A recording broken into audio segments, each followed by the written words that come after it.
Hey folks, we continue in the month of September talking about time management. And I hope you can tell, I just don't share what to do's. I'm more on the why to's, the behind the scenes things, the perspectives and the paradigms, and let everybody flesh this out personally. And today we're talking about structure and spontaneity. Please notice I did not say structure or spontaneity. It's not necessarily either or, but both and. There's a place both for structure and for spontaneity. Having said that, I think probably structure is a bigger problem in the homeschool community than spontaneity. I know in my own life it's a bigger problem. I'm more spontaneous. Between giving a prepared speech and doing an off-the-cuff Q&A, I take the latter over the former any day. So it's important to have structure in the home. Why? Well, one thing is it saves time. When your kids know when they get up, they get ready for breakfast, they do their devotions, whatever your system is, they eat breakfast, they go brush their teeth, they do the odds and ends around the house, they prepare for school at a certain or similar time every day. That's going to save you time every day in saying, okay, now do this and now do that. If a routine is already established, the kids will do that automatically.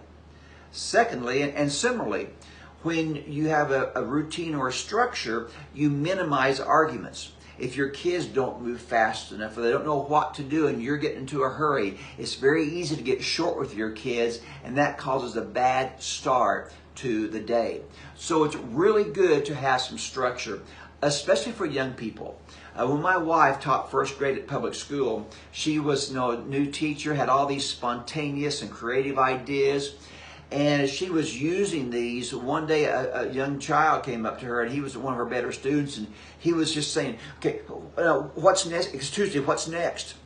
And she realized he needed more structure. And so she had a real paradigm shift as a teacher. Yes, to have some spontaneity, but kids need structure. I have a good friend who is a real systems guy in his business. And he's in an industry that has some high highs and can have some low lows. But year after year after year after year, he shows the same steady growth when others struggle. They go from feast to famine. And I asked him, how do you do that? Of course, God's grace is a given. But he also said on a practical matter, he said, structure, having the right systems in place so everybody knows what to do and when to do it. That way if somebody else comes in new, they already know the system. They just have to imitate the system. It's not retraining time and time and time again. So we want to encourage you to have some structure in your homeschooling journey. It will save you time in the long haul. It will save you arguments as well. Your kids will know what to expect from you, and that will bring down the tension level at different times in your homeschooling journey. So again, I encourage you today, how can we have more structure? That might mean going to bed at a structured time the night before.